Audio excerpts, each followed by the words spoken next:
I started losing my hair when I was young, my 20s, early 20s.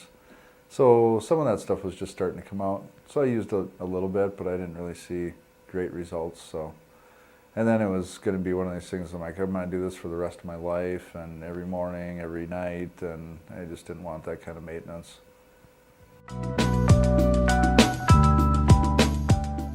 Late at night, you know, whatever, scanning channels. And it looked pretty cool. I was a little hesitant, you know, it's like, okay, you know, you see these things on TV and, you know, sometimes they look too good to be true. But once I met Darren and saw, you know, some of the pictures of the other people, that's when I decided to go for it. It's been 6 years since I've got my last hair transplants. And I just really didn't want to have to deal with it. But I wasn't 100% satisfied with the look either, so I was like, well, should I go back? And you know, my donor hair was starting to get less and less, and so I was like, well, how much bang for my buck am I going to get? And this was a way cheaper alternative, and for the type of coverage and the density that you get, you can't do it with hair transplants. You just can't do it.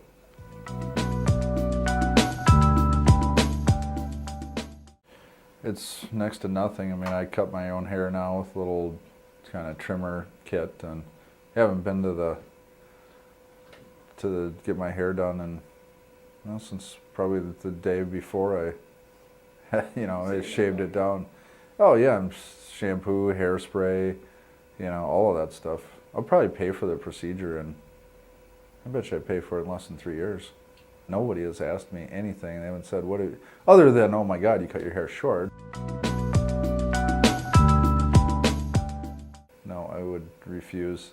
I refused that. I refused to ever do the comb over thing, and I was never going to do that. You see those guys and they just look, it's so bad. I mean, you can just tell immediately that they've got something in there, and plus I've heard some really bad things about those pieces, like they really stink and you sweat, and I want nothing to do with it. I was about 25 when I got my first hair transplant.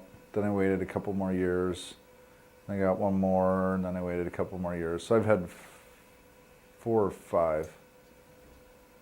And it's just, yeah, I wanted to be done with it. Well, yeah, I mean, I'd try to avoid going out in the rain if at all possible, because, you know, I'd have it just like perfectly groomed, and then I'd throw enough hairspray on there to make sure it didn't move an inch, you know. So yeah, I'd try to avoid the rain and, you know, super windy conditions and stuff. But then it got to the point where I was losing so much hair, it's just like, okay, now it's getting to the point where I don't care. But yeah, there was a good 4 or 5 year period there where I was trying to avoid that, or I'd start wearing more hats, and, you know, that was the next step and then not even the hats with the little adjustable strap in the back. You had to be all form-fitted so that it completely covered everything up. So yeah, I tried a few of those hiding techniques, but as soon as you take it off, obviously, people know. But I haven't worn a hat since the procedure. For recreation, I ride a motorcycle. I've got a boat.